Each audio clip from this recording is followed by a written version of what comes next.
Hello, my name is Weedan. In this video, I will discuss my personal learning philosophy. I believe that learning should be student-centered, feedback-focused, and scaffolded. Rooted in andragogy is the assumption that adult learners are not empty vessels. Over years, they have accumulated a repository of experiences, knowledge, and skills that can be leveraged to enhance learning. It is only natural then to expect that adult learners have an understanding of their strengths and weaknesses and have developed preferences in terms of how they work and learn.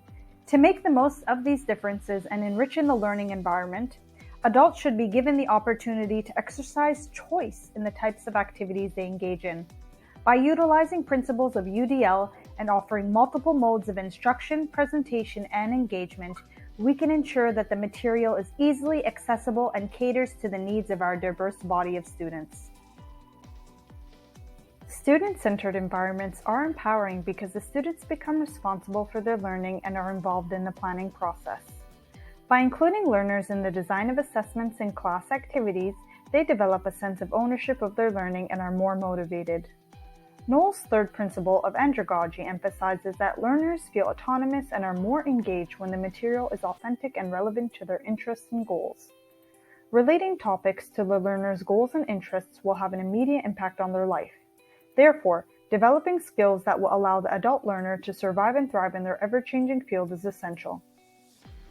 An inquiry-based model is another excellent approach to creating a student-centered environment.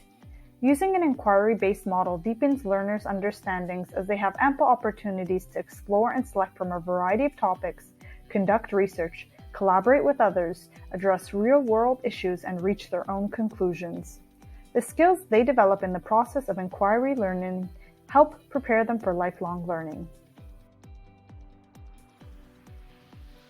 Learning is enhanced when students receive timely and constructive feedback. This applies to all age groups and learners. Just like a behaviorist, I believe that one aspect of learning occurs through reinforcement. Feedback is a form of reinforcement. It brings to light the student's strengths and weaknesses and directs the learning. When learners receive timely feedback, they can more easily associate the comments they receive with the tasks they completed. Appraisal, along with constructive feedback, can motivate students to critically reflect on their work. Feedback is most useful when students have the chance to make revisions as they are working through a task. If instructors reward learners who revise their work based on the feedback provided, this will help to reconsolidate their learning. After students see the benefits of revising, their improved performance will serve as a reinforcement. Not only is it important for students to receive feedback from the instructor, but they also need to be able to evaluate their own work and the work of their peers. Self-assessment is an important skill that learners will need when confronted with new and unpredictable circumstances. Learning is enhanced when metacognition is promoted.